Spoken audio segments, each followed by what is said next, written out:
are listening to a One Pint Stand, a Minnesota craft beer podcast that tells the stories of craft beer in Minnesota and beyond. So kick back, relax, and grab a cold one. The show starts now.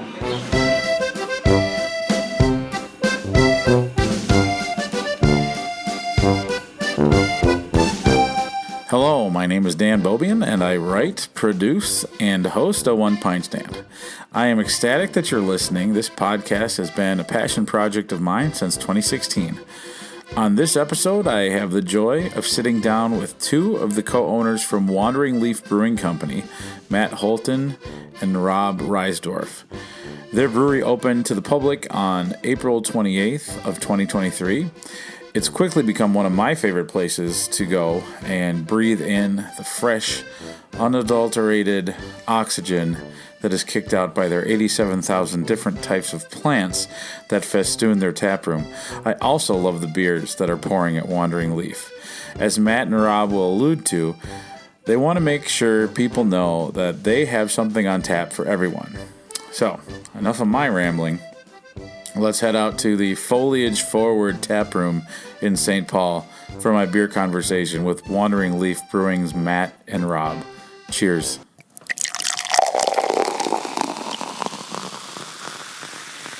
Welcome to another on-location episode of a One Pint Stand. My name is Dan Bobian, and I am your host, and I am here on the kind of edge of St. Paul. Everybody's probably driven by this stretch of road on your way to the airport down West 7th, but we are at Wandering Leaf Brewing Company. They are roughly 3 months old. They opened at the end of April, I think April 28th.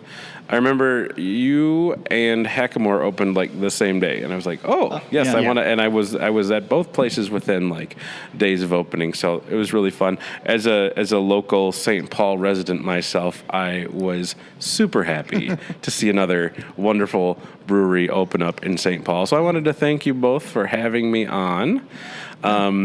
Go ahead and, well, first of all, the first question I want to ask is, you just got off the rails of your first All Pints North. How was that? Yeah, I'm recovering. It was a lot of fun, and very happy to see that people were excited to see us there, and because I think a lot of people didn't expect to see us at All Pints this year, but I'm very happy that people had at least heard about us. They've seen us on Instagram and a few TikToks, I guess. So that's been really great to hear that we're being noticed. Yeah. So. Awesome. That was Matt Holton, by the way. Yeah. I was going to say, why don't you guys introduce yourselves and maybe say your specific roles? Yeah. So I'm Matt Holton. I am the finance officer, production lead, and owner, I guess. And I'm Rob Reisdorf. I'm operations, front of house for the most part, and also owner. So we're here, Wandering Leaf, St. Paul, down here, Sibley Plaza. Yeah. But before you painted the walls green and planted the 9 billion seeds of ferns and other, it's just so green and lush in here. I was telling somebody that, Wandering Leaf, in addition to having really good beers, is a very foliage-forward place to drink. So I'm a fan. Before you open the doors and everything, how did you become connected and passionate about craft beer? Yeah. My story is a little bit longer, so Rob, why don't you go first? Sure. I was a little late to the beer game. I didn't really start drinking beer till I was like probably 23, 24. I had a bunch of friends that were really passionate beer drinkers that were all about like Newcastle Brown Ale and like the red ales, the ambers, the porters, the stouts, they weren't beers that I was a big fan of at the time. Now I'm a big fan of them as we're drinking the Feral Female. I was just going to say, this English, it's like an old school English porter. Yeah. I read the description online. I'm like, I can't wait to try it. Yeah, it's very good. Yeah, so back in the day, I would not have liked this beer. So all of my friends were pushing these types of beers on me, and I was like, nah, I'm not a big fan. And when I went to the cabin with my wife's family, my brother-in-law brought up some, I think it's Sierra Nevada Tornado, which is like that. Is it Tornado? Is that what it is? Torpedo. Yeah. And it's like super bitter IPA. And that's the one that was like, oh, this is what I like. Just like super punch in the face bitter. And then like from there, I started finding out like the Minnesota breweries that had super bitter IPAs, like the Steel Toe Size 7, the Surly Furious or the Overrated. Yeah. Those beers like got me kind of into beer. And then I realized, like, I just really like that punch-in-the-face bitterness. And then from there, I've worked my way back into, like, more, like, the lagers, the porters, the stouts. And now I like all types of beers for the most part. But, yeah, I got in from, like, the Sierra Nevada Torpedo was the one that was just really bitter. Which is interesting because most people kind of, they do it the opposite way. Right. They start off with stouts that are kind of sweet. And then because, you know, that hot punch can be a real jarring situation. I have no idea why my palate's the way it was, but because it made no sense to me either. Because I was like one of those, like, I like super sweet sodas, but for whatever reason, beer was the super bitter IPAs were the one that got me in. So I'm happy that Sierra Nevada was in the rotation for that weekend, and it got me into beer. So that's always great. Awesome. So, that's cool. Yeah. Yeah. For me, I started homebrewing back in 2009. Okay. Bought my first beer kit from Midwest Supplies with my couple roommates at the time.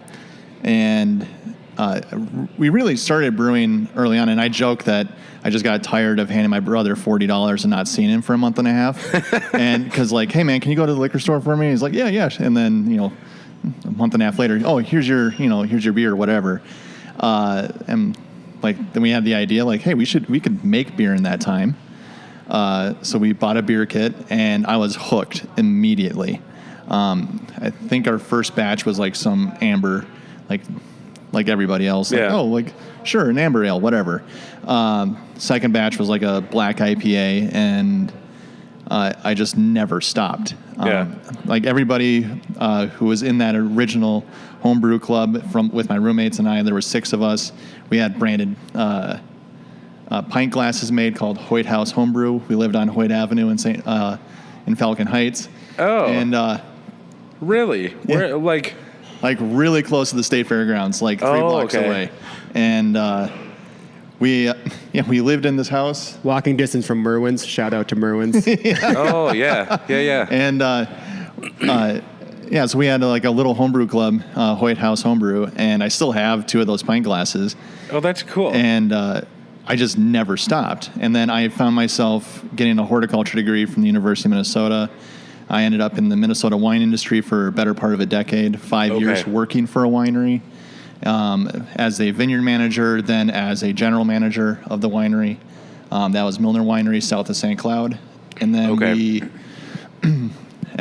for nearly a decade, I've been growing grapes with my uncle out in Howard Lake.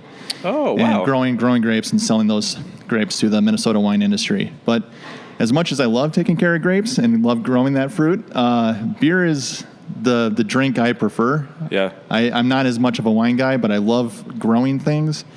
And I just found a passion for growing grapes, but not really for drinking wine. So, after a decade in the Minnesota wine industry, I moved to accounting because that's a more stable and comfortable, I guess, industry. And then I found that I did not enjoy accounting as much if it wasn't my own business. And then, the pandemic hit. So a lot of us reevaluated what we were doing. So. So when the pandemic hit, we were able to we're told to keep our social network very small. So basically, it was me and my wife, and then Matt and his wife, and then maybe my parents. That was like all whoever we saw for, I don't know, a better part of a year, maybe like 6-9 months. So every Sunday, Matt and I would get together and just brew beer in the garage, and then eventually moved into the basement. And we started out with some not great beer. We drank them. And then eventually, we started refining certain recipes, and they actually turned out to be pretty good beer, and we actually enjoyed drinking them, which is always nice. Like when you're drinking it, you're like, oh, this is actually pretty good. So the volume definitely stepped up in 2021. 2021 is when it really stepped up. I think we made at least 55 to 60 batches of beer. Wow. Yeah. 5-gallon batches in that year. And I was reading books on brewing constantly during that time. And then found out that one of my neighbors happens to own Wooden Ship Brewing. Oh, cool. And Josh Astrike, and Okay. he's the head brewer there, and I just happened to bump into him at the right time, and then we got talking, and suddenly, there was an itch I couldn't scratch anymore. So Yeah. then we just started putting things together. Now, do you still live in St. Paul? No, I live near the VA hospital, so in Morris Park. All So right. Nice. So yeah, neither of us actually live in St. Paul. So I live in Richfield. My wife and I, way back when, were looking for a place in Highland Park, Sure. but never actually were able to find a spot that we could afford at the time. It's so expensive. Yeah, so Ridiculously expensive. So we settled in Richfield, and we love it there as well. And so, going into why we picked this location, we were looking for somewhere on, in the kind of the southern corridor between Sure. Minneapolis and St. Paul, and we started plotting. Where are the bars? Where are the breweries? Where are the places that people want to go hang out? And we noticed a lack of a spot in this part of Highland Park, Sibley Plaza, that kind of hit that a lot of the spots that we were looking for, which is there's not really a bar near here. No. There's not really a brewery near here. I think the closest one is either Venn Brewing Company or Clutch, if you don't include Summit, which they're a little bit too big for us to be competitors of theirs. So, Right. Yeah. Well, and they're not a. I mean, they would say this too. They're not a tap room place. They No. have a tap room, Yeah. but they don't. Yeah. That's not something that they are very purposeful with promoting. Right. I think the closest bar officially, or one of the more stable bars, is Tiffany's, which is a different kind of vibe than what we're going for. So Yeah, you get the St. Thomas exactly. kids with fake IDs. Yeah. I know that. I know that type. I went to St. Thomas, but I actually only have been to Tiffany's once. I was like, really, So during construction, we went to Tiffany's quite a few times. Actually, it's pretty decent food. I'm and sure it's decent better beers, now so, than yeah. it was in the late '90s, early 2000s when I was a student Yeah. there. But it had a reputation, but was not because of their food and drinks. Yeah. But since we've opened, maybe even Central might have been. Were they before us?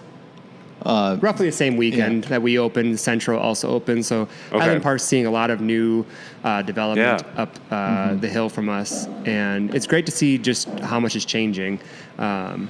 Since we started building September 1st, so we're almost a year into owning the space, and so much has happened in that time. Sibley Plaza's had I think 6 or 7 new tenancies since we've opened, or since we've started construction. With Solau, they're going to be opening here pretty soon in August. Yeah. So they've had some delays through construction, like everyone goes through. But I think they're finally really close to being open. So no official date that I'm aware of yet. Yeah, same. I don't know of an official date. They're waiting on one final inspection, which couldn't happen until they got power. Yeah. So the entire time during their build out, they've been drawing power for their contractors off a 40 amp circuit from our panel. And so you can't operate a restaurant on 40 amps. So it's that stinks. Yeah, they literally couldn't start construction without power. And so we were just take power from us because they couldn't get XL out to put it in, I guess. That's so strange. Yeah. Well, I mean, we had a very similar issue. Yeah. We put in a request September 30th, and we didn't get them out till April or March, late March. We got them out, early March. Yeah. We were waiting on a part. We were waiting on a bigger current transformer, and that part was 6 months back ordered. Oh wow. And it basically took me and all of us calling a crazy ex and multiple times a day until I irritated the right person often enough. He's like, here's a guy in the parts office. I'll let him give you an answer. And then he's like, well, I just dismantled the panel earlier. That's the size. There's a line of 200 people in front of you. Do you want it? I mean, yeah, we got super lucky. Super lucky. Yikes. I'm like, I just planted 8 million plants. I need my grow lights, asshole. Okay, we'll be right over. Yeah. That's wild. That's crazy. Yeah, I don't know. Delays. Yeah. Well, that was nice of you being neighborly. Here, have some electricity. Yeah. Mm-hmm. And I mean, Eric and Sabrina, the owners, are just amazing people, and I'm super excited for them to open because we've met with them, I don't know, more than dozens of times now, and we actually made a collab beer with them. By the time you guys hear this, it'll probably be on tap already, hopefully for quite a while. Hopefully not sold out either. And hopefully not sold out, but it's a sticky rice lager with pandan leaf and coconut. That'll be good. Yeah, so really excited about releasing that one. That was first batch of the second round of beers. Yeah, that was the first time I drained a fermenter and then refilled it with something else. Okay. So, after the initial 100 barrels of beer I made, that was the 110th. Okay. So that was a lot of a lot going on at that time. Yeah. So. Cool. So what size brew house do you have back there? We have a 10-barrel system from Craft Kettle. There's a ton of other breweries in Minnesota that are operate a Craft Kettle kit. Oh, yeah. And Jeremy King is the busiest man in the world. Yeah, he's everywhere. I don't know if Craft Kettle owes everything to him. So. Especially in Minnesota. But, yeah, they've been Jeremy's been great to work with, and the system's amazing. A lot of features for a really decent price. Yeah. And it's been a dream to brew on, and we have a 10-barrel system. We have 6 10-barrel tanks, and then 2 20-barrel tanks. And we just picked up a 10-barrel Bright from the auction from Broken Clock's old space. Oh, yeah. So a lot of history in that equipment. Yeah, a lot of history. So, but we're going to get that hooked up here pretty quick. Okay. And then we'll start packaging beer transferring into Brights, then packaging out of that. So Okay. So, this is kind of along those lines of, opening up a brewery, but you've already mentioned a couple different, you've talked about you being a good neighbor. Who's helped you along the way? Oh my God. I mean, we talked to nearly 15 different breweries before we pulled the trigger. We were like when Rob and I had put together the business plan, where started having this dream of hey, maybe we should do this. Both of us were unhappy in our careers. Mm-hmm. Let's, we're brewing beer all the time. I mean, everybody seems to be opening up a brewery, so let's kick the tires on it and see what happens.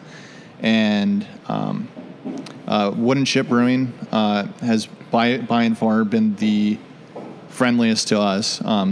Great friends of ours. I mean, in fact, Suresh is here today. Yeah. Building our patio fence. Serial entrepreneur right there. Yeah.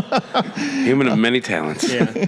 And so Josh and Suresh, amazing friends. Yeah. Matt and Andy at Forgotten Star, they talked to us for about 3 hours. Yep. Okay. Kyle, Cisco, and Ben at Ben Brewing. Yep. They sat down with us and talked with us a ton. Hillary, their general manager as well.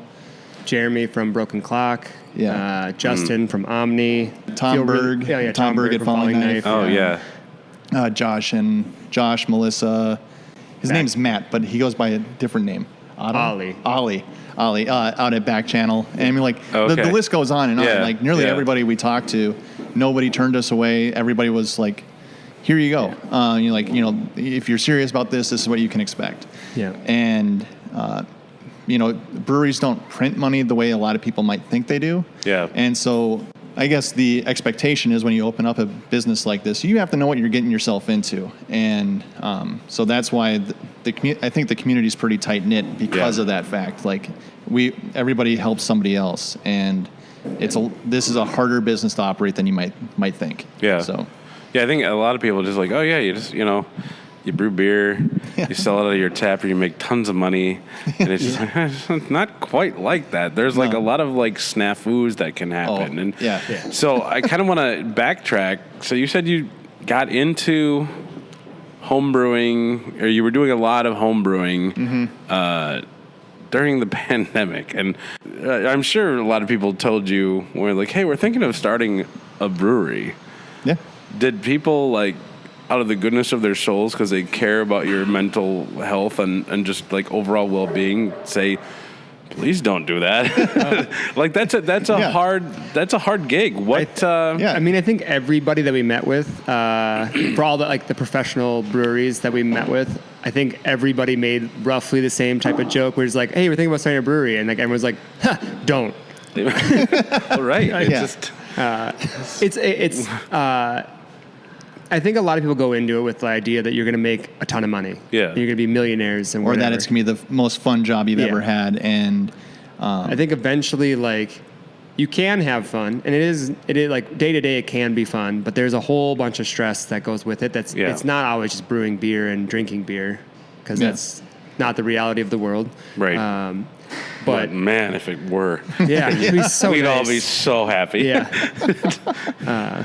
There's all like the boring stuff that gets in the way, like the accounting and ordering all the other stuff and the logistics of opening a spot. Yeah, because a brewery kind of operates as not only like a bar / restaurant. You're manufacturing the product. Yeah. You are then delivering the product, or if you're doing distribution, you're now responsible for, sending it other places, and so you're effectively operating what is effectively in 7 different industries, and you have to be good at all of them. Yeah. Because if one of those are bad, if you're bad at any one of them, that can sink you. Yeah. And so that's, you might go into a place like, man, their beer's good, but like they don't seem to be doing well.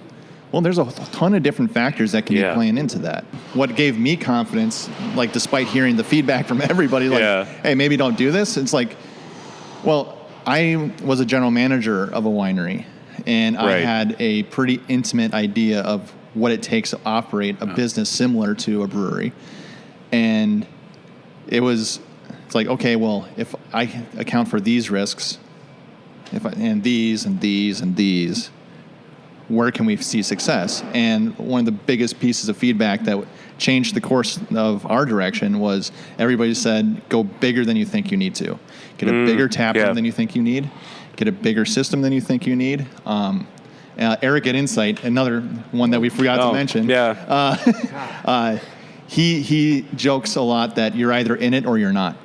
Yeah. And there's a lot of ways like, oh, maybe I'll start in a small system and then scale up as things happen. Yeah. This is a capital-intensive business. Though. Like, it's a capital-intensive business, and you kind of have to make a gamble that you're going to do well, because if you're on a smaller kit and you're starting to sell tons of beer, well, now you're behind the 8 ball. How do you produce more beer on a system that physically cannot produce more? Because the time's a factor on beer.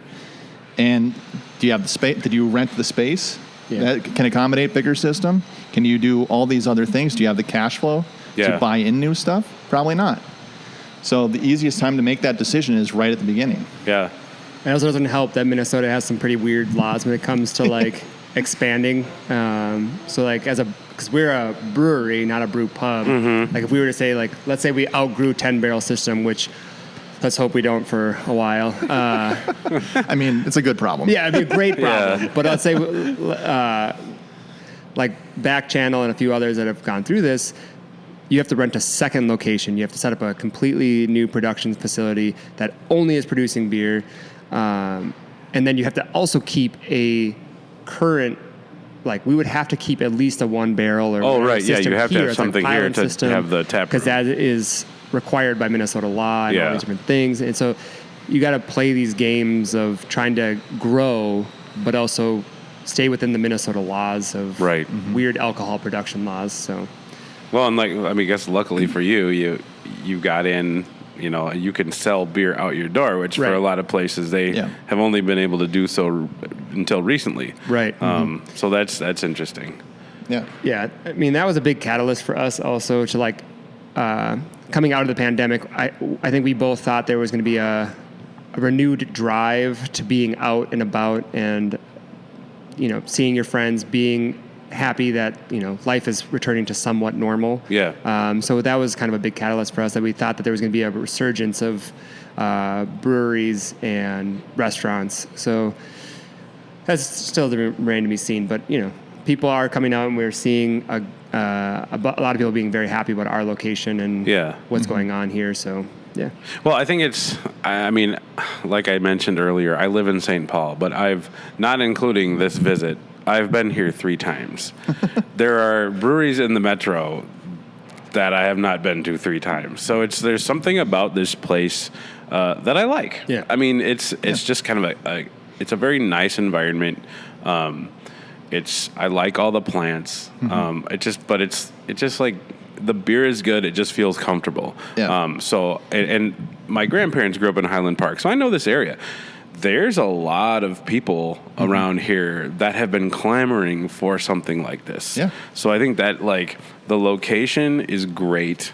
I think more places will kind of show up in and around this area now. Absolutely. You're kind of like the canary in the coal mine, in a sense, because there are you have to travel quite a ways down West 7th to hit a brewery, like you said. Ben is kind of like a hop, skip, and jump across the river. Yep. But this will be good because people, I think when I'm kind of taproom hopping down West 7th, it's easy to be like, oh yeah, we're at Clutch. Let's go down to Wandering Leaf for one, and it's just kind of a cool thing. And there's lots of condos and stuff, so it's they're gonna wander over and see what you have, and I think that's really cool. Yeah, we've actually got a great regular crowd from the condos and the apartment complexes. Even up the hill, a lot of people from Highland are coming down to come see us, and they're here 2-3 times a day, or not a day, week. 2-3 times a day. I like that. A week. I love that passion for beer. But they're great people, and we're getting to know them, and they just like to come in, have 1-2 beers, and then head home after work. And we're building a great community here. It's just nice to see. So yeah, that's really cool. Yeah. Let's talk about the beers. Yeah. When you opened, I came in with another beer writer and her husband, Paige Dodora, and her husband Rick Dodora. And we tried, between the 3 of us, I think we tried almost everything. I thought the beers were really good. Thanks. Just nothing. Sometimes I've been kind of following the Minnesota beer scene closely since 2014, and I've had plenty of times where I've gone into a brewery and I'm like, "Hey, you just try it." It's like, well, this is not ready for prime time yet. Why did I just pay money for this? But everything was good. What was your strategy when now I've got the brewery, now what are you going to brew? There's so many different ways you can go. You mentioned Wooden Ship. When they opened, they were that's like the Saison brewery. They had 4 Saisons on tap when they opened. I'm like, well, that's interesting. Back Channel, they're kind of known for their pastry stouts and hazy IPAs. Yeah. What was the conversation when you were talking about the beers that you wanted to kind of start off with? Yeah. So a guy like me, I walk into a brewery and I want to try something I haven't had in a long time. And so I can't remember what beer it was, but the last time I was at Bad Weather, I'm like, oh, they have an ESB on tap. I haven't had an ESB in a long time. Yes. And I'm always excited to try something new, something different, and experience something that, you don't see everywhere. And what Rob and I got a little tired of is that sometimes you go into a brewery and they have 8 hazy IPAs or whatever. And I'm not trying to dunk on anybody who likes those beers because I enjoy hazies, but I'd like to try something different every now and then.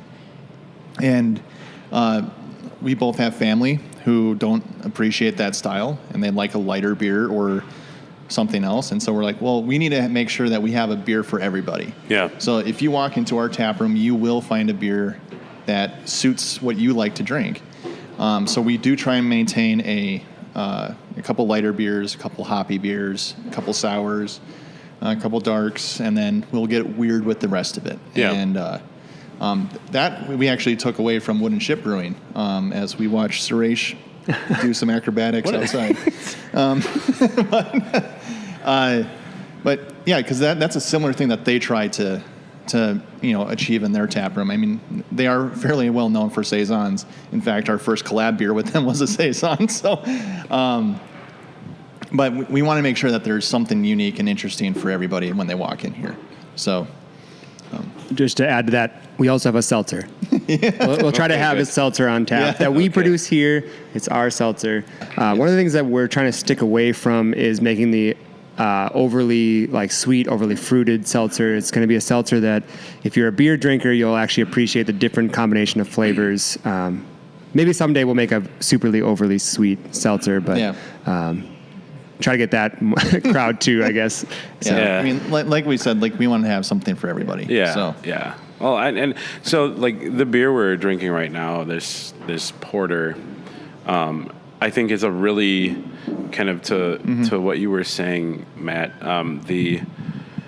That thing that you the beer style you haven't had in a while. This is not when most breweries make a porter. It's more of an American porter. It's a little different. This is like an English porter, so it's not super thick, but it has a lot of nice roast in it and really good character that I think people will really enjoy. Now this just came online. Is this the type of thing that if the feedback is good? I mean, this is not a money making beer probably because it's nobody people aren't going to line up for this at the door. But I think it's important to brew styles like this because you never know who's coming through your doors. I mean, that's the sort of thing that I learned at the winery is that we were really well known for very sweet wines.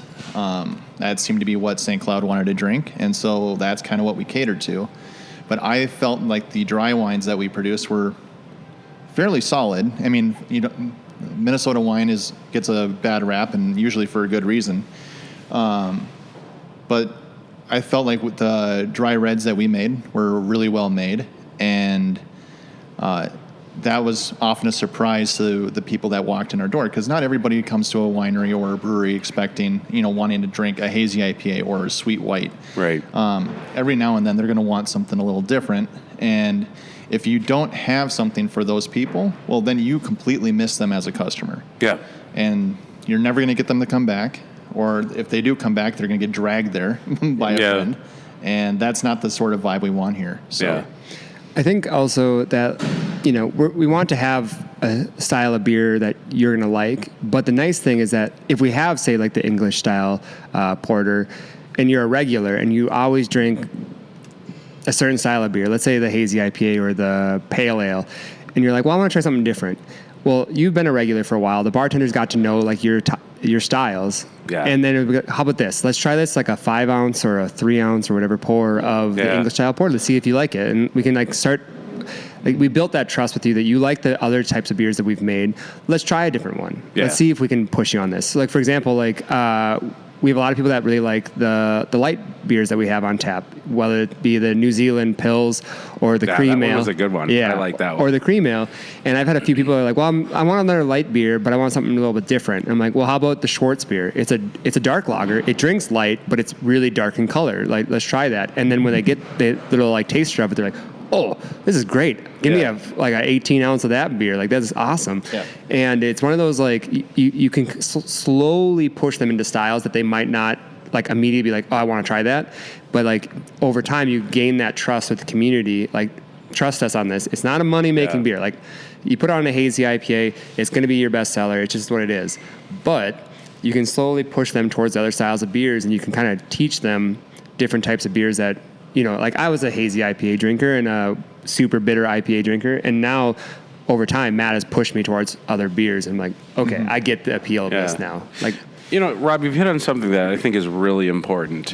Having your staff properly trained so that they can really be welcoming to everybody. And kind of something you said just pinged in my brain.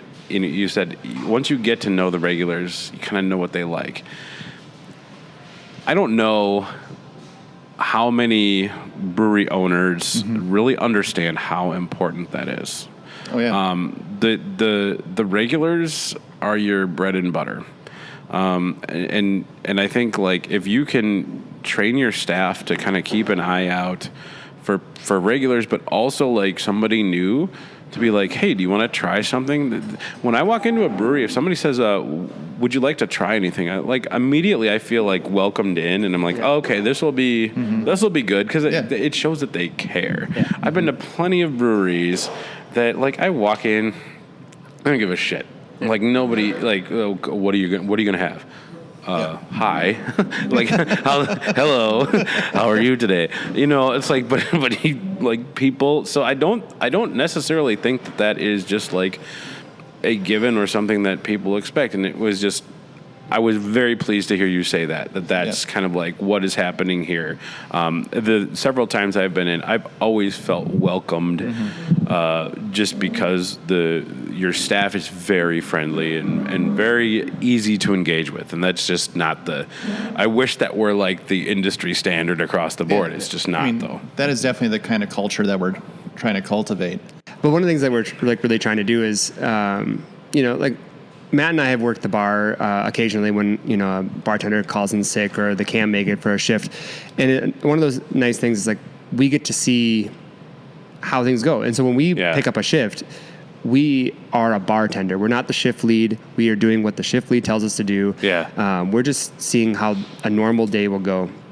And being able to talk to customers and being able to like meet the people at the bar and see what they like and pour them a 2-ounce sample of stuff. I just like to see what their thoughts are on a beer that like I think is tangentially related to what they're drinking. So if they're drinking the New Zealand pills, like, all right, I know it's not a lager. Let's try a cream ale. See how you think about that. Or let's try the Schwartz beer. Let's see what you think about that.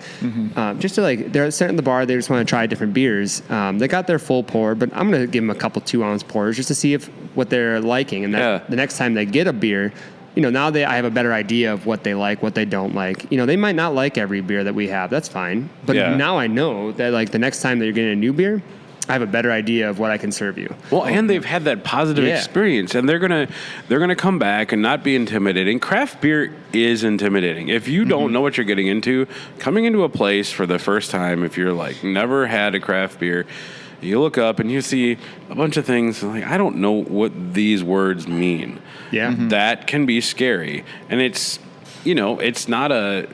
It's like one thing. Yeah, you can order a flight, but like sometimes even that is like too much for people. I think just having that wherewithal to be like, hey, you know what? Let me pour you a little bit. That will gain you a lot of good favor down the road with people. Yeah, at the winery, that was, I think, what we did exceptionally well was if you came into the winery, you're like, hey, well, what kind of wines do you like to try?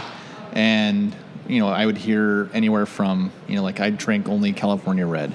Well, okay, then I've got like 3 options for you. But, these are those 3, and I can talk you through those wines.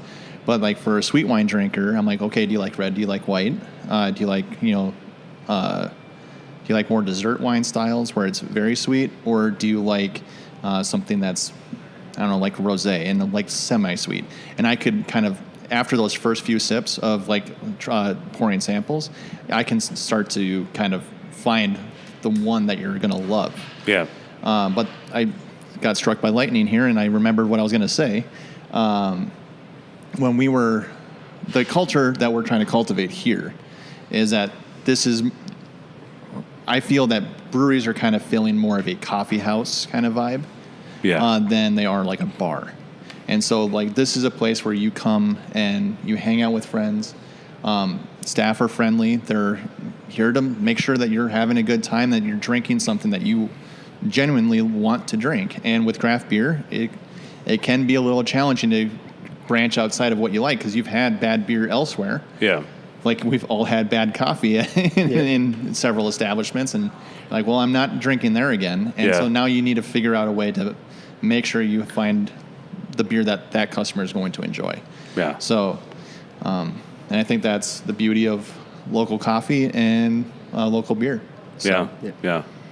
Yeah, I think that's great. I think it's so important because you never know when you're going to have that person come in, and if they have a bad experience, they might think, well, like all craft breweries are like this. Like they didn't ask me what I liked. They didn't care about my experience or where I'm coming from. And it's like, well, then they're not going to come back. So I think that's a really important thing. All right, I've got like one sip left of this wonderful porter, and I know you have other beers on tap, so I think we're going to take a little break. Okay. I usually embrace the adage, work smarter, not harder, except this morning I was like, you know what? Why don't I let people in the Facebook Highland Neighborhood Facebook group know that I'm doing a podcast at Wandering Leaf and see if they have any questions. So the little teaser is those of you that took the time to pose a question, there were a lot of good comments on there. We will answer all of those when we come back. And then I want to get more into kind of like where is Wandering Leaf going in the future. But so this has already been a scintillating conversation. I feel like since I've been here, the ferns have grown. Everything is lusher and greener than it already was. So we're going to take a little break. You're listening to a 1 Pint Stand on location at Wandering Leaf Brewing in St. Paul, Minnesota. Hey, thank you so much for listening. Hopefully you're enjoying a 1 Pint Stand. My aim is to help spread the word about craft beer. Enjoying craft beer is a passion of mine, and I love chatting about it with other people. A 1 Pint Stand has a goal of helping breweries tell their stories. I love to get out in and beyond Minnesota to visit breweries, beer bars, and meet other interesting beer people. If you are also into those things, you probably want to keep tabs on the show.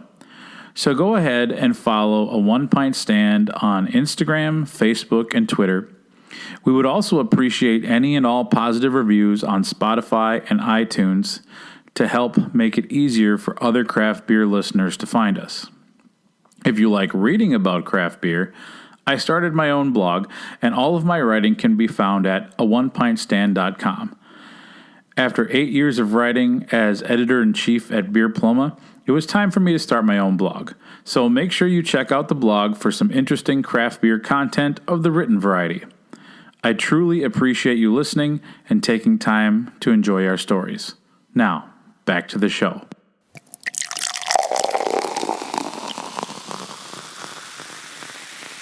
Okay, we're back. And I'm drinking another dark beer on a Monday at 1:40 p.m. after a weekend of showing my liver who's boss. But I've always thought that the best way to get right back on the horse. We're here at Wandering Leaf Brewing in St. Paul, Minnesota, and I'm joined by Matt and Rob. They're the two of the knuckleheads behind the greenery and the beers. So. Okay, so we talked about the brew house, some of the beers. I guess a question I have is kind of like what now that you're 3 months in, things seem to be going well. You've got a more permanent patio. Yeah. Now you got the people out here scaling they're putting in they're building it as we speak. This is the one time where I wish this were a video podcast because I could show you. I'm just describing, but the people are doing they're putting on like a side a rail bar. I don't know. Is that like a drink rail? A drink rail. Kind of on the perimeter, which I like. Sometimes you don't always want to sit down when you're drinking because that makes it harder to get up. But there's going to be about I think you were saying about 50 seats out there. 50 seats out there. Okay. Yeah. So a lot of space. This is a nice. I like. It's kind of deceiving how big it is. I think because you have it organized in nice little sections, which that's something I really like. Mm-hmm. I don't love the wide open. All the seating is the same. I like that. I love that you can sit at the bar. Mm-hmm. And I like that there's 4 tops, 2 tops. There's some couches. There's a lot of different things. You got pinball. Looks like there's a ficus climbing wall over in the corner that the kids can go nuts on, and just really, really cool stuff. So a lot of different options for seating. 3 months in. Yeah. Where are we going? And when I say that, I'm not saying I'm not leaving. Don't worry. Yeah. I'm gonna park my ass here for until you tell me I have to go. Yeah. But like, as far as like your ideas for what type of brewery is this going to be? Are you looking at distribution, or are you gonna? Do you think like, no, we kind of have it in our plan to kind of be tap room only? Talk to me about that. Just to take a quick shout out to Aaron Whitcamper. He was the one that designed the entire brewery. He's done some local favorites, some local favorites like Brother Justice and Paul's Supper Club and Edina. So he's the genius behind this entire space. Yeah, we kind of just told them the vibe we wanted. Yeah. Like I told them I have a horticulture degree, that we wanted to have a very plant-centric brewery. Like that's kind of the thing that we wanted, because we felt like the brewery space needed it, because we've all been to the breweries that are just kind of a big open sterile box. They might have the coolest artwork you've ever seen, but it does feel open and sterile, and that's not the vibe we wanted. And then on the flip side of that, you can only design so cool a space to have a builder that builds it. So I wanted to also shout out James Lee, who from Modify Construction. Yeah. He built the space. He's built, 31, 32 breweries now. He's the genius behind all the construction. So just want to shout out at him as well. But where we're going. Yeah. So we are thinking of some small-scale distribution relatively soon, hopefully by the end of the year. Okay. So we are purchasing a canning line at the moment to do some 16-ounce cans in tap room, and then hopefully expand out to some local liquor stores. Okay. And then from there, who knows where we're going to go. So if it becomes, if we have a certain beer that becomes like a giant hit and every liquor store wants it, we'll go with that. We'll figure it out. But for now, we're just thinking like local liquor stores and tap room focused. That's the general plan. Maybe we'll put some kegs into certain restaurants nearby. But yeah, that's where I'm seeing like our trajectory so far for year 1, year 2. Yeah. But we're always flexible to opportunities that come up to us. So when we put the business plan together, a brewery really makes its money in the tap room. Like on distribution, that game is so competitive that like earning $1 there is super hard. Right. I mean, not that we just print money in the tap room, because the overhead on a brewery is just insane. Yeah. But if we do reach our break even, then every $1 after that, we do get to see at least some of it. Yep. And so when we planned to open, we wanted a space that was big enough to feed our 2 families, because Rob and I and our spouses, we own the business outright. There's no investors. Okay. It's the 2 of us. That's hard to do. We both have a lot of skin in the game. Yeah. We both got very lucky owning properties in 2008, and like you bought your home in 2015. Yep. Yeah. And then those homes appreciated in value, that which gave us equity to kind of push into this. So we've gambled nearly everything we have on it. Yeah. And thankfully our wives were on board. So it's, thankfully our wives are very educated, very smart people that can afford us to gamble on this. Yeah, both of them can out earn us every day of the week. Yeah. So, that's the common thread in the brewery scene, is that there's a spouse who can afford to shoulder everything else. Yeah. So. Yeah, I've heard that many times. There's always like you have to have the other person who has the more solid and lucrative job. Yeah. But going forward, distribution is probably going to be something that we are going to jump into at least for a little bit. But I don't foresee it being like we're going to try and push 3,000, 4,000 barrels out of here. Yeah. That's going to be a challenging operation to handle, and so I don't think you're going to see us too far outside the Twin Cities metro, even in most of the Twin Cities. You'll probably see us pretty local to St. Paul. Yeah, St. Paul, maybe some like East Minneapolis liquor stores, maybe as far as like South Lindale liquors. That's about at least early on. Again, if opportunities arise that we can afford to hire somebody to do some long scale delivery, we want to be very self distribution. We're not looking to move into a big distribution company or anything like that. So everything we do is pretty much handled in house. So One thing I wanted to ask about the different beers. Obviously, like, if you're like a 30-barrel brew house, you're more committed to having certain things on tap. They'll stick around longer. 10-barrel brew house gives you a certain level of flexibility to kind of be pretty nimble with what you brew. Is it going to be, are people, should your locals expect, to see certain beers on here all the time? Or is it going to be kind of more of a rotation where, kind of like you said, there's some different stuff while you're keeping like to certain style categories within under those umbrellas? There's a lot of room for whatever you all feel is interesting. I think we can expect to see flagships out of the tap room here. Our first hazy IPA, Convergent Evolution, we're rebrewing that on Wednesday. We're going to change up a few things about it because beer changes. Like I am, every brewer I know is a perfectionist. Like, there's a flaw in this. How do I eliminate that problem? Yeah. And so we're always going to be dialing in something, but I think we're going to bring back a couple things that seem to have done really well.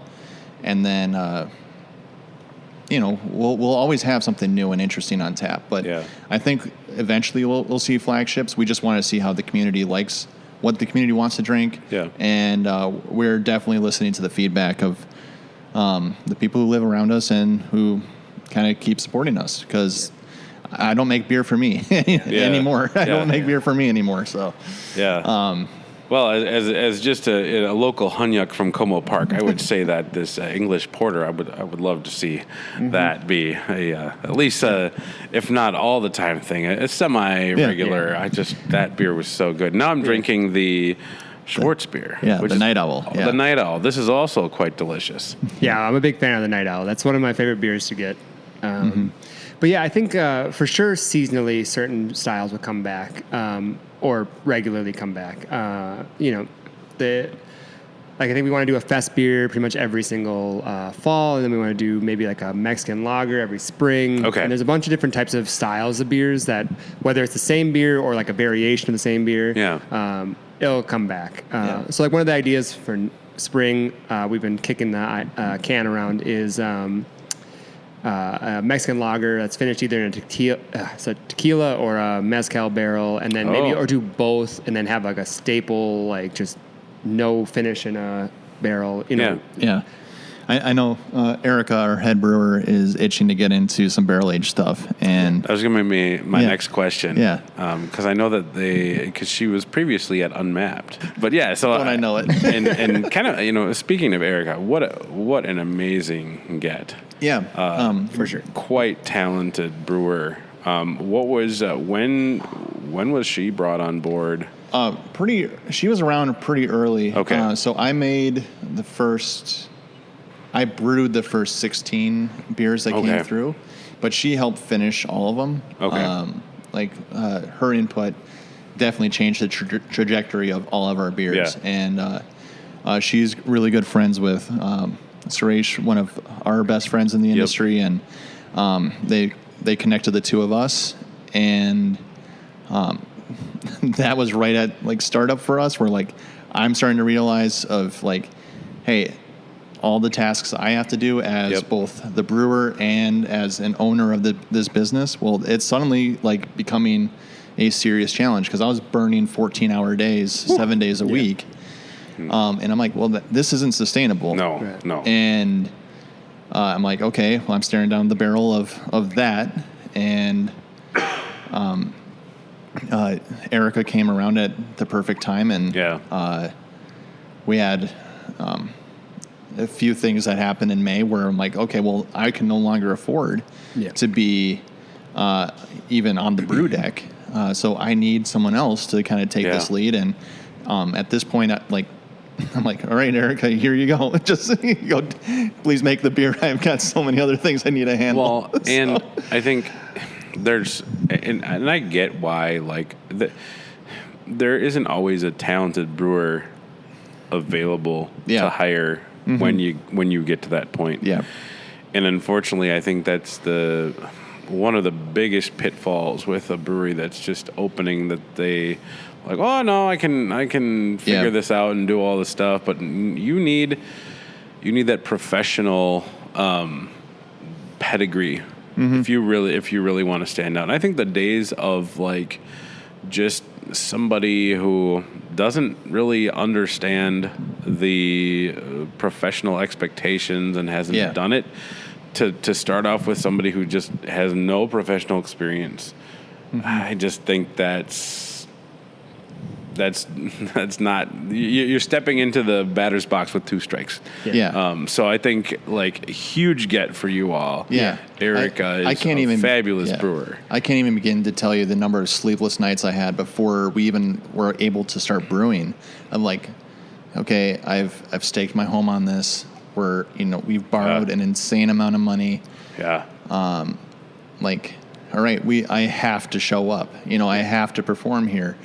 And thank God the first beers came out the way they did. But that is a huge credit to our friends in the industry who kind of talked me down from a ledge, like Josh at Wooden Ship. He's like, you know what you're doing. Like, you're making beer. You're using different tools to do it.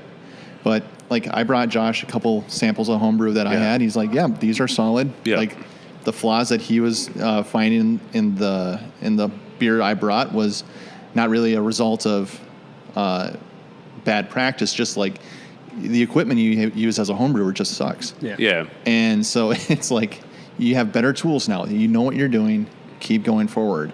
But you have to have the principles in as a brewer to like, okay, I'm not screwing with the product too much. I'm not trying to push things to its limit. I'm feeding the yeast properly. There's so many things you have to consider. And when we met Erica, like, immediately she knew what to do. Like, I'm like, hey man, I've got, like, I want to flavor this beer this way, like our If in Doubt sweet stout. That was a chocolate and cherry flavored, and I'm like, I feel like I should add more of this cherry flavoring. I should add more chocolate. And she's like, no, once this is carved, you're going to taste everything. And sure as hell, that's what happened. And I'm like, because without her advice, I would have over-flavored that beer. And that would have been an absolute disaster. So, well, maybe so for some, but definitely for me. And I think one of the other really nice things of having somebody of her caliber as well is, making a good beer once is not super difficult. Like, it's not easy, but it's not extremely difficult. But making that same beer at the same quality time after time is invaluable. Having somebody that can make a consistent beer the same way is just like it's a skill set that, not to discredit Matt, we're not there yet. We didn't have that expertise. We've not worked on giant production systems consistently. So like, making the same beer that we just made 2 times, 3 times, 4 times in a row, month after month, we weren't that skilled yet. But that in what you said, like, that understanding and that ability to, like, yes, you're there's so many other people in this industry that don't have that, their pride overtakes. And like, no, this is good. No, this is, no, like this, like you said, you've staked so much of your livelihoods in this place. You need it to be as good as it can be. And I think like the mark of an owner who really understands like what's best for the company is able to make those decisions and see clearly, where sometimes that's not always the way that, people might be like, no, we can do this. No, I can do this.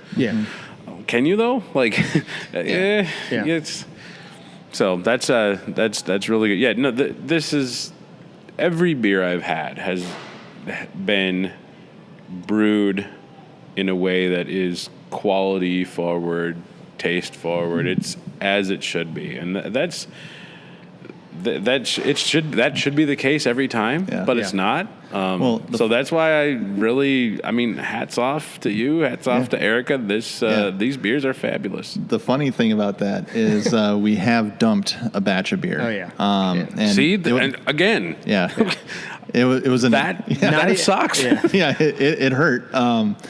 But it was a double batch of a hazy IPA.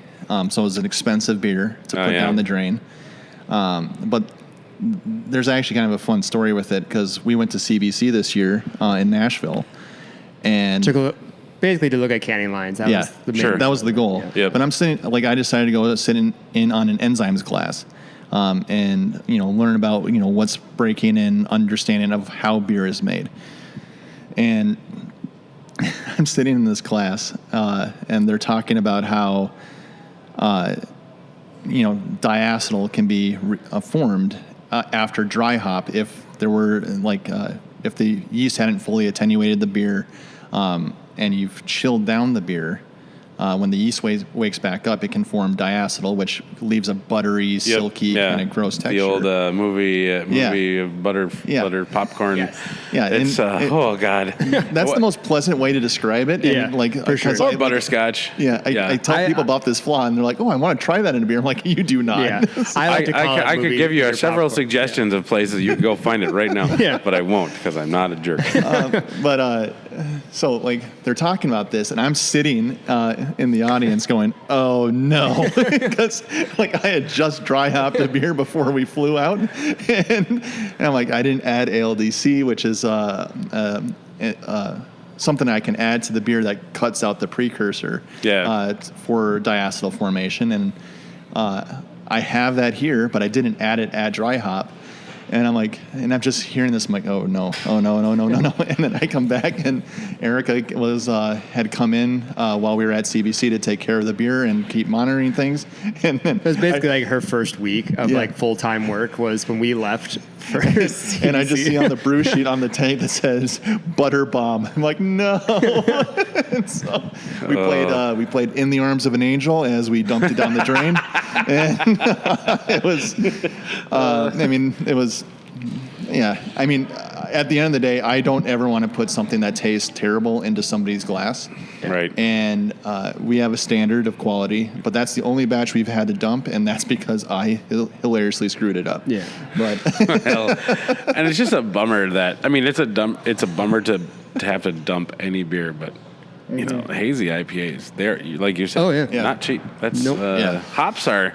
No, pricey little devils. Same with the yeast for hazy IPAs. Tend to be pretty expensive. So, but again, when you think about it, the price of the beer is one price. Mm-hmm. But if you serve somebody a bad beer, you're losing that customer possibly for life. Yeah. So that's a bigger price to pay than the price of the beer. Exactly. So, that's why we don't want to ever put a beer on tap that we feel is not up to quality, that we don't think is representative of what we can do. Because that's important to us. We want everyone's experience to be great every time they come here. So if they're coming in and they have a beer that's what they would call terrible, that's a reflection of us. Yeah. No matter if it's true or not, it's a reflection of us. So. And I think there's certain off flavors or flaws in beers that are really hard to pick up. Sure. Diacetyl is not one of them. That's a pretty obvious thing, and you don't want that. It's just you don't. So dumping money down the drain is not fun. But I think again, if you have that the long game view of it, it makes sense because you don't. Every person I've had a conversation about Wandering Leaf is their beers are really good.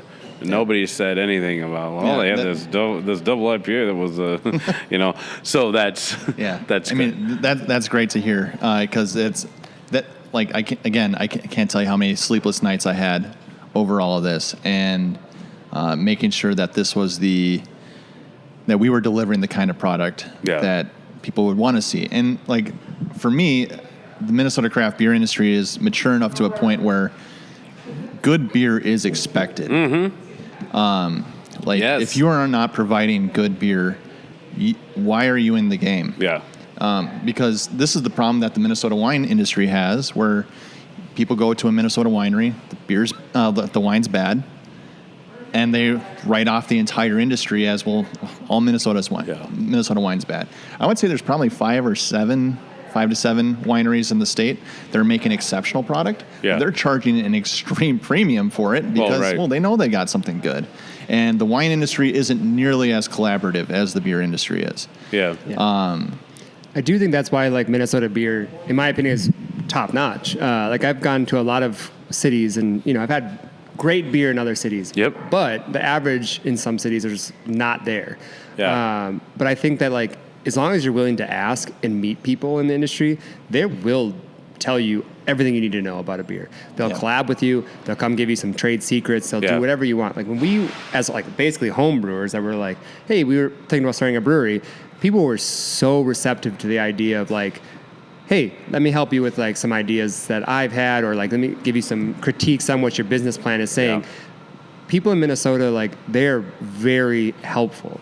Yeah. And if you're willing to ask and kind of put your ego aside a bit and learn, they will tell you everything you need to know about the industry. Yeah. So and I think it's the ones that don't. Yeah. That you can tell. Yeah. The quality is suffering, and it's But I think that, with that, there's the expectation that you actually put the work in and make good beer, because the entire industry wants to make good beer, because we want Minnesota, Minneapolis, St. Paul, the entire state really, to make great beer. We want to be known nationally as a mecca for beer. Yeah. And if you're not making beer that's up to quality, then that's a problem for the entire industry. Yeah. So. And that's why, whenever people ask us questions, we're willing to tell them as much as we know, just because we're relatively new to the game, but we had so many people help us. It'd be an absolute crime for us not to pay it forward. Yeah. Well, and I think that's that is, when you have so much staked in something and you're passionate about something, it's like you said earlier, before the break, this is hard. It's not just easy. There's a lot of sacrifices you make. It's like anything, a brewery, a restaurant. There's certain professions out there that are really just labors of love. Nobody does this to get rich. They do it because they're passionate about something. They want to share it with others. And I think you're doing that now with the place that you've created here to bring people in and show them how craft beer is not only something delicious to drink, but it can also be a catalyst for sitting down with your neighbors, your family, your friends, and having a good time. And especially after the pandemic, that's priceless. That's a priceless experience. So I think that's really important. I think, and the craft beer industry is like that for the most part in Minnesota. People are very collaborative, very eager to help. I've heard that, Steve Finney, when he was looking at opening up Little Thistle, he talked to Fair State and Dangerous Man. They're if you want to look at our business plan, we'll send it to you. I don't know how many other industries where that conversation would even come up. You'd get, what? You want to see my business? Get the hell out. When we first were starting with our business plan, Justin at Omni was the first person that we wrote a business plan. Our first draft of it, he went through and nitpicked the entire thing. He's these are things that you can omit because the bank's they don't care. Okay. Don't worry about that. Yeah. Here's some things that I would put in there because I think banks care about this way more than all this other stuff. Let's be honest, banks don't care as much about the nitpicky of making beer. All they care about is how much money you're going to make year after year, basically. How are we going to be profitable? That's what they care. And so Justin was a great resource for all the profitability part of the business plan. And then we, met with Ven, and they helped us a lot with the beer side. And then eventually we went with Wood and Ship, and they were helping us a lot more with the beer side. And all these breweries were so helpful. Yeah. With I got to talk about this when we sat down with Kyle Sisko and Ben at Ven Brewing. Our contractor James connected us, and there's a little hesitation every now and then to sit down with somebody like, okay, is this another home brewer question, or like, are these home brewers just wanting to talk, or are these people serious? And James said, no, man, these guys are serious. Talk to them. And so we sat down with Kyle and Ben, and the first question I asked Kyle was, so how much beer did you produce in your first year, and what did you expect to produce? And Kyle just kind of sat back and went, oh, it's that kind of conversation. So it's like it was cemented in that like this was like that we were serious about like what our goals were, because like you can look at the costs that go into making a glass of beer, like grain is grain's so cheap, hops are cheap, yeast is cheap, like the profit margin on beer is like 80%. Yeah. Well, the gross margin is, but you're forgetting about all the overhead. Well, right. And so you got staff, you got like furniture, all of that stuff. Yeah, and so at the end of the day, you're lucky to see 5 to 10% of it, because it's there's just so many cash outflows of a business like this that you kind of need to charge what you charge to make sure that you can survive it. Yeah. It's a volume game. Yeah. So yeah. And like to that point, when we were talking with them, I think the first 10, 15 questions we had were all about the business side of it. Like what are the finances? How can we mitigate a lot of the risk? How can we make sure that we're, turning over tables? And from there, so we were, I think originally we were planning a 5-barrel system. We were talking to going for a 7, and then later on we were talking to going to 10, because you need to expand, and you have to have enough, you got to reduce the amount of cost, get as much out of it as you can, upscale your tap room, because that's how you really push out your profitability. Yeah. And I don't think we really talked about the quality of beer, which is super important, and there's no doubt of that. We didn't really talk about quality of beer, because it doesn't matter how good your beer is. If your business is fundamentally flawed from the start, you're not going to be profitable. You can make the best beer in the world, but if your tap room can't survive because you don't have a profitable business plan, you're screwed from the get-go. So and the way we've structured things here, Rob and I don't actually expect to get paid for the next 2 to 3 years. Hopefully sooner, but that's a hope. And but the employees eat first, so payroll always is covered, rent is always going to have to be covered, the bank is always going to get paid. And maybe one day we will too, but that's that is a future thing. There's a lot of faith riding on all of this. So, and thankfully our wives are who they are. I love you, hon. So you've talked about, you build this beautiful tap room. You've got a great brewer. You're turning out good beer.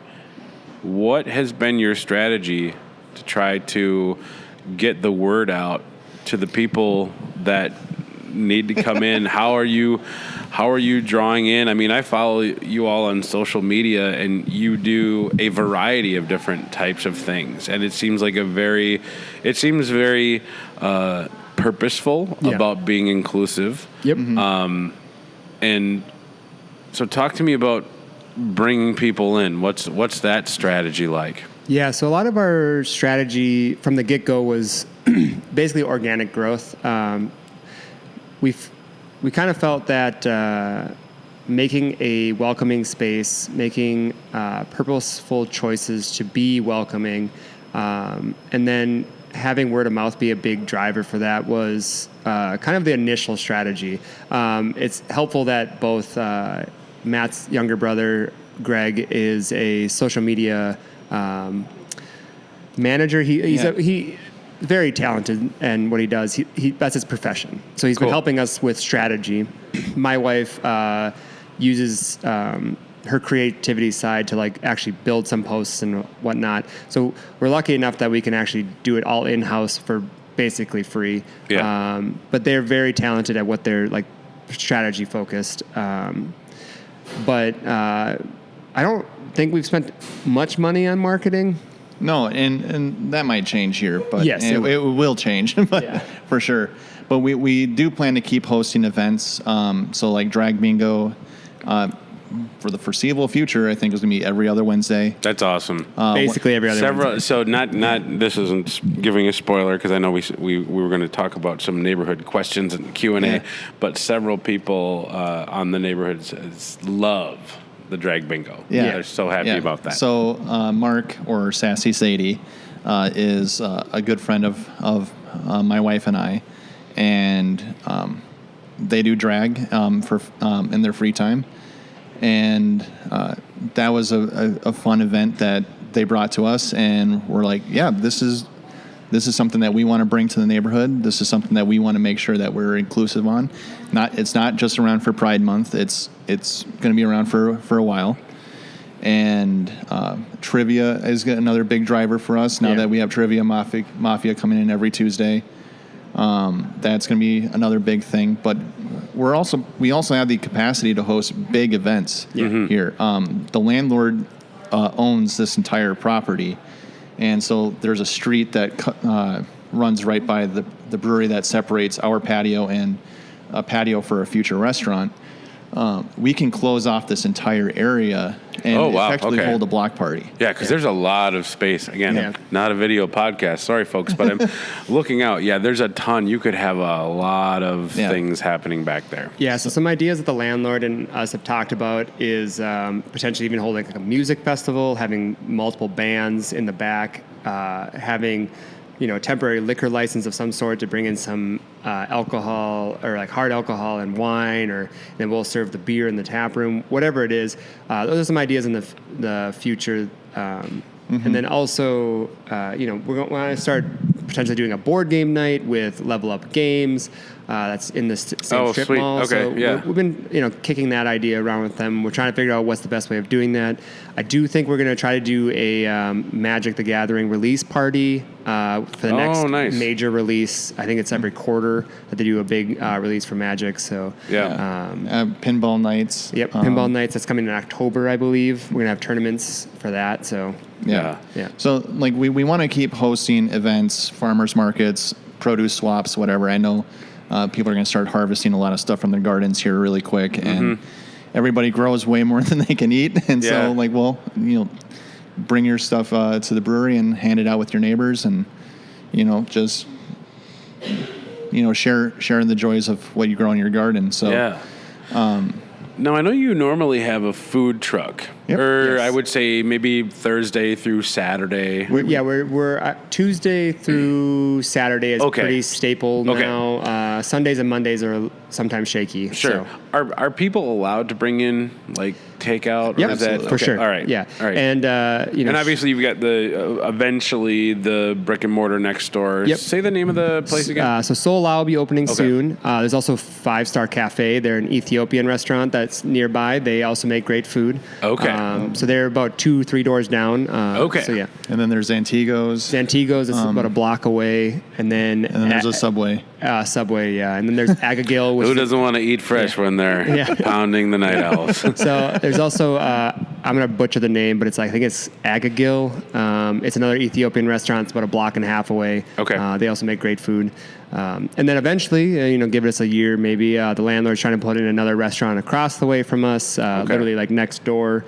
There's been talks of like some sort of pizza restaurant, like upscale pizza, or like a taco tequila bar type of thing. So trying to make a kind of cool night vibe here. Well, so. There's a lot of potential here. Yeah. The landlord. Don't mind the pun. Untapped potential.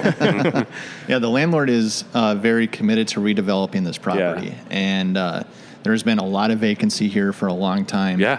And but when we were shopping around for a place to open up, like this might have been, I think it was the first property we looked at. Yeah, it was. Yeah. And you just knew, this makes sense. It was one of those situations where you look at the space and you see the potential, and you're like, okay, we can't take the first space we look at. Sure. Right. So we looked at another 10 locations, and they all had something that was attractive about them. Yeah. Some of them not so attractive. Yeah. Another big selling point for this was having a landlord that wanted a brewery. They knew the value of having a brewery. So many of the locations, they had 2 of the 3 things that we wanted, but their landlord's like, you're a brewery, whatever. Like if you succeed, you fail, whatever. I don't care. I'll just get a new tenant. But Pastor Properties, shout out to our landlord. They knew the value of having a brewery here and what they could do with that. So they were really they made a very attractive offer of like bringing in restaurants and trying to like make a spot where it could be a really cool, nightlife kind of vibe, like 6 to 10, 11 p.m. type of vibe. Because they also own Texatonka. Yeah. Okay. In St. Louis Park. In St. Louis Park, and that place, when they redeveloped it, it changed dramatically. Yep. And they're attempting to do a very similar thing here. That's why there's the patio down the middle. They brought in Aldi. Planet Fitness is here now. We're here, and there's a disc golf store coming in. Oh, nice. Okay. There's a lot of new stuff that's coming here, and a lot of that has to be anchored by regular attraction. Did you say retail. there's a game store? Yeah, Level Up Games. Is here. Yeah. So, shout out to Level Up Games. They have great stuff over there. Plus a bunch of rare Magic and Pokemon cards. We have a lot of regulars that come in and they talk about those. Okay. Some of our bartenders are also big fans of that, and they've traded with some of the regulars. So. Sweet. That's cool. Yeah. Yeah, I think Bad Weather, they used to do like a Magic night. I'm surprised there's not more. Okay, so I'm going to out myself here as a Magic the Gathering geek. I'm surprised more breweries don't embrace that. That's one of the ideas that I've had long term. So one of the ideas I've had was having a draft night where you go and buy 1 or 2 packs at Level Up Games, and you come over here and 8 people sit around and you do a draft night, and you just. It'd be just all you need is 8 people that will sign up for it. Yeah. It'd be just a fun night, 2 hours, 3 hours of just playing Magic with some buddies, and then you get to know people in the community that also want to play Magic. Those are things that long term we're still trying to figure out. I think winter's gonna be a better time for that type of activity. Yeah. People want to be outside right now, so. And nothing like seeing your cards blow in the wind. Yeah, no kidding. Yeah. There goes $80. But we did. I mean, Saturday or Friday last week, we did have a group that sat down and played Magic for a good 3 hours. So it was fun to watch. Because as somebody that knows the game, it's fun to pick up a glass and be seeing what's going on. Oh yeah. So, it's cool. Yeah. All right. So now I think it's time to get into the neighborhood. Now I'm going to be honest. So I'm actually, I don't know if I want to say this. I live in Como Park. I've infiltrated the Highland Park. Shh, don't tell. So we've got some questions, and they're all good questions. First of all, because people have wonderful things to say about this place. So a couple people just gave shout outs. A couple people asked some good questions. I'm like, well, these are questions I never would have thought of. So this is good. So Katie asks, how hard is it to keep their hundreds of plants alive, and who among them is the green thumb who is willing to even attempt it? Yeah. So right now we are having a company called Plants by Design. They're out of St. Paul.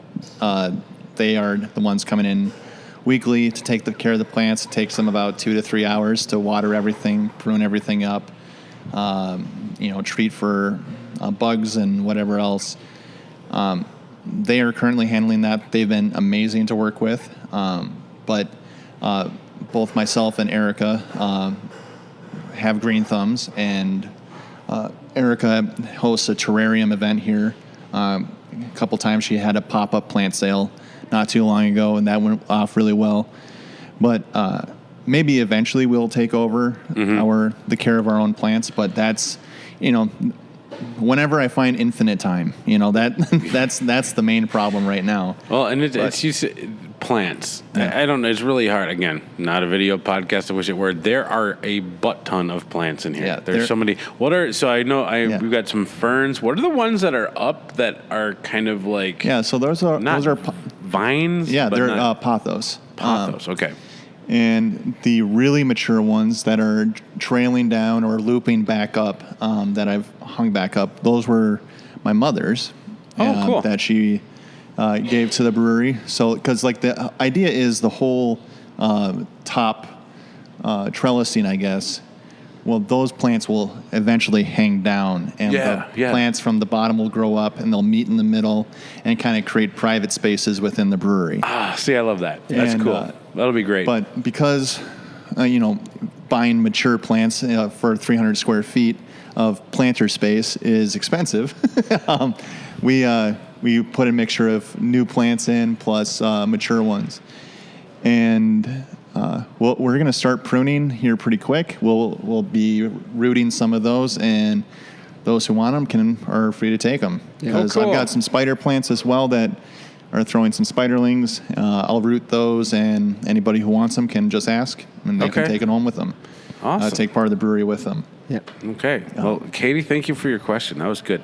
All right. Jessica asks, she says, was there last night, loved the venue, staff were all upbeat, looking forward to visiting again.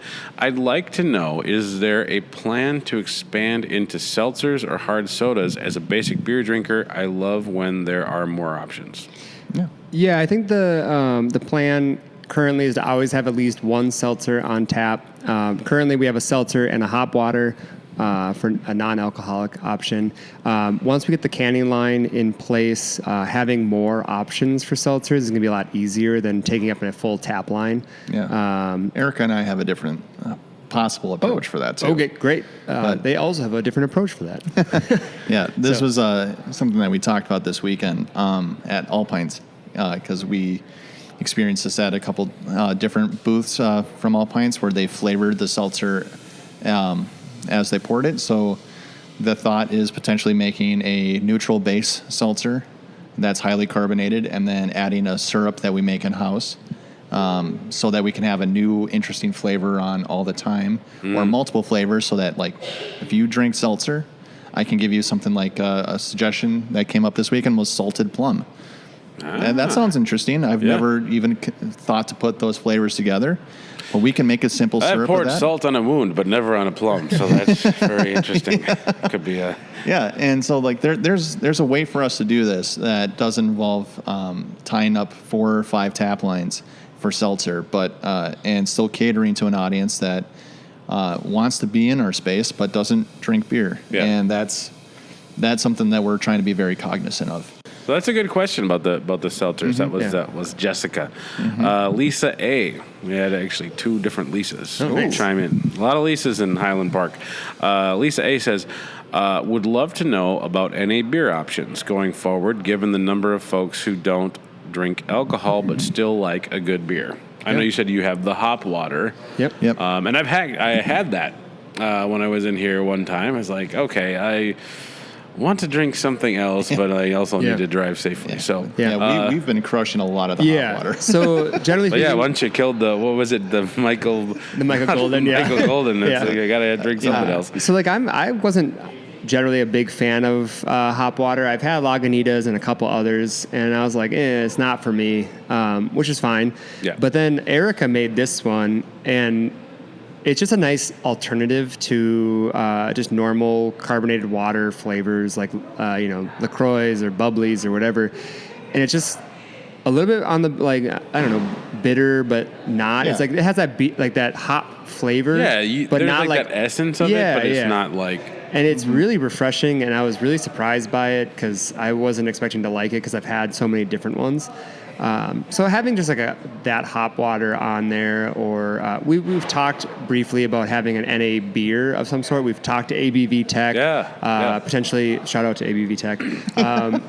They're good people. We're trying to figure out a base that could potentially work with their system. So like both Matt and I have a lot of alcoholics in our family that they're recovering, and so like now they don't drink. So we do have like some craft soda options, as well as some raspberry lemonade tea from Jinx. I think we're going to bring in Jay's kombucha pretty soon. So we're trying to always have something that non-beer drinkers can find appealing. So we have some beer as well. But we've talked about potentially bringing in Athletic. I think that's what the non-alcoholic beer is. So I did an article in January about Dry January. I went down to Dabbler Depot and tried a bunch of NA beer, and I was kind of blown away. I mean, I had not really had an NA beer since like O'Doul's. I'm like, Athletic has a NA hazy. It's really good. And I was like, wow. Other than like the thickness of the beer, it is really good. Yeah. So NA beer is such a challenge because the alcohol gives a tremendous amount of body and texture to the beer that when that is removed, whether it was brewed without, there's ways to brew a low ABV beer, like below 0.5%, or if you take it to a company like ABV Tech that effectively runs vacuum distillation on it and removes the alcohol from it, when you remove that component, you ultimately change, the beer in a huge fundamental way. Yeah. So then you need now to plan for, okay, if I don't have this to create body, how do I put that back in? Yeah. And there's a serious challenge in making NA beer, and Athletic Brewing is crushing it because they've cracked the code on it, and the rest of us are trying to catch up. Yeah. And ABV is what they can do. Where with certain beers that I mean, as far as I understand, it's like breweries they figure out what beer will work. They send them a keg of the, and then it's like I don't know what sort of process it is. But I've tried a fair number of them, and I'm like, wow. Yeah. I'm like, I don't know if I could pick the difference, or I don't notice the difference is so minuscule for me that. It's kind of nice. Yeah. So the interesting thing about that is this could be the potential for our seltzer program as well. Yeah. Because when ABV Tech processes the beer to turn into NA, well, they're removing the alcohol, but because they are removing it, they have to return it to you as well because we are the bondholder. Oh, sure, that is technically our property in the eyes of the federal government. We are responsible for that booze. Yeah. Because we're not selling it to them. We're hiring them for a service. And so they return that to us as diluted seltzer. So if I give them a 5% beer, they're going to return to me a 5% seltzer of the same volume. And so basically I get 2 kegs out of one, but it's not cheap to run that machine. Sure. So it's not like it's free money. But some beers are going to work on that. Some are not.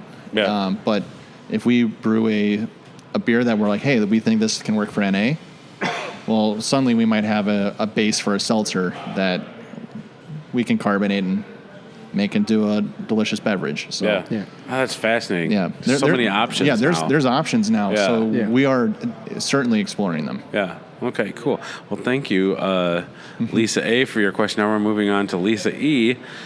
This is more of just like a shout out. Lisa E says, I've held 2 events there in the last month, and they have been fantastic to work with. So let's say somebody wants to have like a party for a birthday party or something. What's the process for hosting an event here? Yeah, there's 2 different main ways of getting a hold of us. Either emailing info@wanderingleafbrewing.com, which is on our website. Okay. It's pretty advertised that all of our contact stuff brings us to info. Or you can just email us directly. It's advertised in the tap room, events with an S at wanderingleafbrewing.com. Either one will basically bring you to me, and I'll contact you back about the event that you're trying to hold. We do have different size options. So if you're looking for like a 15 to 30 person, we have a package for that. If you're looking for like 50 to 75, we have a package for that. If you're looking for a whole tap room type of thing, we don't have a package for that yet, but we're working on it. We haven't done a whole tap room event yet, but if you want to do the first one ever, let us know. Get ready. All right. Okay, so that's good info to know. Okay, so last question. I feel like this is a good one to end on because it's more of a kind of a jumping off point to maybe a little bit of more of a discussion. But Justin says, he gives a scenario here. All right, 5 people arrive at the brewery and order beers. They pull out Risk Legacy and set up a board game that will last 3 to 4 hours. Their total tab for the night is $50 plus tip for the server of a $10 tip. Is this a good table or a bad table? I would still say it's a good table. For some breweries, that might be considered a bad table because you're hoping that your average check average is X amount of dollars, and you want to turn over your tables so often. But when we built the space, we were very cognizant of the fact that, well, it needs to be bigger because we've all been to the place where there's nowhere to sit, that you feel like you're being rushed out, and well, that's not the vibe or community that we want to bring in. So we definitely want people to feel comfortable to, park at a table and go, well, I'm sitting here for the next 4 hours. Yeah. So, and that's also what influenced our seating choice as well. Right.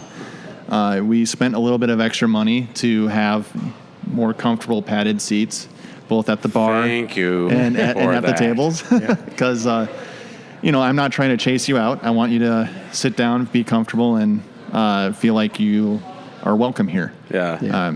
And if I gave you McDonald's style seating that forces you to stand up in 15 minutes, well, you're not going to feel welcome. Yeah. So. And as somebody that goes to breweries with friends to play board games, I love seeing that. I'm a big fan. We had somebody here on Saturday playing Pandemic for 3 hours with their friends. Oh, nice. And they never won a game, unfortunately. But Them's the breaks. I know. But their palates won because the beer is delicious. But I think it's fun to set up with your friends for a few hours. A lot of us in our 30s, like there's not a spot for us to go anymore. Like, we go to a friend's house, whatever, but there's no like area other than breweries really that feels welcoming to like you and a friend to sit around for 3-4 hours and just hang out and be welcome. Yeah. I feel like this is a lost area for like the 30 to 40 year olds that just there's not a spot to go. We're not going to bars to get drunk. We're just like to hang out. No, for a couple we hours. just want to. So closed circuit to my friend Charles. We can come here and play Splendor till our hearts. There you go. content. Yeah, Splendor's great. Can I join? Yes. Okay. I also have. So there's like the regular version of Splendor. There's also an expansion set, which is 4 games in one. It's freaking great. So Well, let me know because I'll be here. We'll figure that out. Yeah. Yeah. And so I think that this Justin who kind of posed that scenario, he said, is our breweries the new third space as described by this socialist civilization expert? So basically the concept of third space is it's not your home, it's not your place of work, but it's a third space you go in your world to like meet people and hang out. And I do... well, I want you to chime in and say what you think. I very much feel that that's the case because, like, we're millennials. Yeah. And Gen Xers, millennials, Gen Z. Well, we don't have boomer money, and we don't have the homes the size that our parents did. Where, like, I remember growing up, my parents hosting dinner parties and bringing their friends into 10 to 15 of their friends over consistently, and that being the gathering space. Well, none of us live in homes that size. Well, maybe some of us do, but we certainly don't. No. And so when we want to meet friends, well, we go out to a place where we can occupy a few tables for a moment. Yeah. And I truly feel like breweries and coffee shops kind of fill that role. Yeah. And which is why I feel like when we wanted the brewery built, we wanted that coffee shop community feel to it because, well, you can go to any bar if you want to get loaded. Yeah. But if you want to come hang out, have a good time, well, that's why you go to a brewery. So. Yeah. And then when we were first doing our, projections for demographics and whatever that the bank required, and what we were interested in just knowing, like, who are we marketing to? What do we need? Like, what audiences are we catering to? And then it was reinforced by CBC, both at Minneapolis which is the Craft Brewers Conference. It's the biggest brewing conference in the country, in the world, each year. It was reinforced both at Minneapolis and Nashville, which is the last 2 years, that the audience is skewing more and more towards millennials and Xers, and more actually towards female. And it's a safe place for you and your friends to go hang out. You don't have to worry about getting hit on. You don't have to all those different things. It's like just a fun place for you and your friends to go hang out for a couple hours, whatever you want to do, play games, sit around just talking without having interruptions from just the normal like bar life. So it's one of those things where like we were very cognizant that we were looking for a safe space for you and your friends to come hang out. And I think we succeeded building that, and I hope we succeeded building that. So yeah. But just wait till all the spider plants fill out. Right. And everybody has their little alcove. Yeah, no, I think this, you have created a place for that here. With now that the doors are open, people are coming in. Yeah. See a guy with his doggo out here on the patio. People are, hanging out. People are setting up their laptops. People are over there in the by the ficus climbing wall, having a nice little beer. And it's like, it's a Monday in the summer in Minnesota, and that's got to feel really good for you all to be able to be like, yes, this is a place where people are coming here, and they're making themselves at home. I have to imagine that is a immensely satisfying feel. Oh yeah, it's been unbelievable, especially after riding on almost blind hope for nearly 6 to 7 months of build out, and just hoping on living on a prayer, really. And that this is going to work. And when grand opening came around,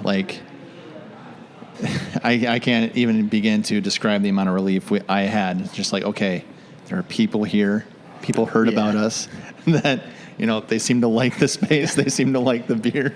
Maybe I won't starve, and maybe I will be able to keep my house. And there was a lot of that. Yeah, we had a grand opening on Thursday, and having just people line up and be there, ready for us to open, and then that whole weekend was insane. Was an immense relief. Yeah. You open a place and you hope people like it, but you never know. Yeah. And I think our first beer sold was to Matt's Beer Adventures. Really? On Instagram. Oh yeah. That's cool. Yeah, so that's cool. And he just happened to be he was right here. That's awesome. He's like, you're the brand new one. I'm going to be here. I'm going to be the first beer, first customer, and first beer sold. I was running around with my head cut off that entire day. Yeah, it's a lot. I definitely that whole weekend. I don't know if I really got to take a moment to enjoy it. I was just running. Yeah, I forced myself to. I'm like, okay, I need to step back. I stood at the front for probably an hour, just kind of watching. Good. And it's always like I say, this is kind of becoming one of my local stops. So I always love coming in here, but it's also nice just to see other people enjoying it too. And what it's going to do for this particular pocket of St. Paul that really needed something like this. So, I can't thank you both enough for taking time. I know absolutely. I know you had a busy weekend up there in Duluth, and so anytime people are willing to sit down and talk beer, I really appreciate it. So Well, thank you so much. Yeah, thanks for coming out. So this has been another on-location episode of a One Pint Stand. And a huge shout-out if you haven't been down to Wandering Leaf Brewing down here in St. Paul. Make sure you do that. They have a variety of different things. All their events and happenings can be found on their website. Make sure you're following their social media. Thank you very much for having me, gentlemen. Thank you for coming out. All right, cheers. Cheers. And with that, we are at the close of another episode of A One Pint Stand.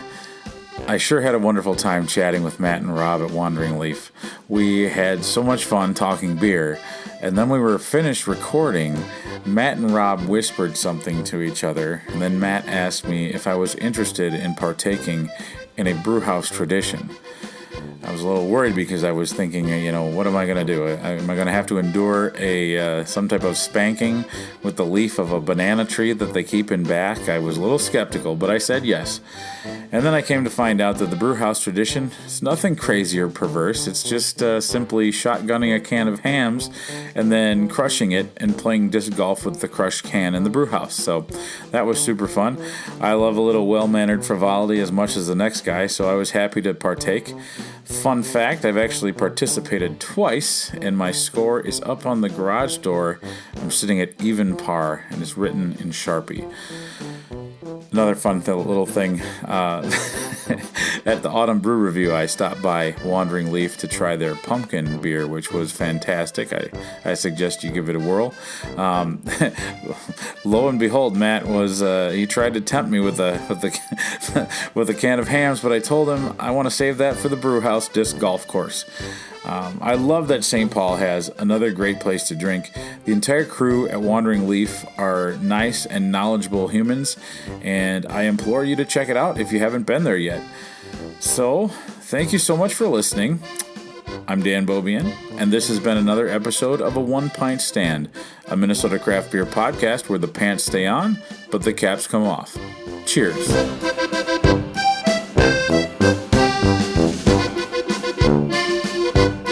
Aaron Whitcamper, he was the one that designed the entire brewery. He's done some local favorites. Yahtzee! some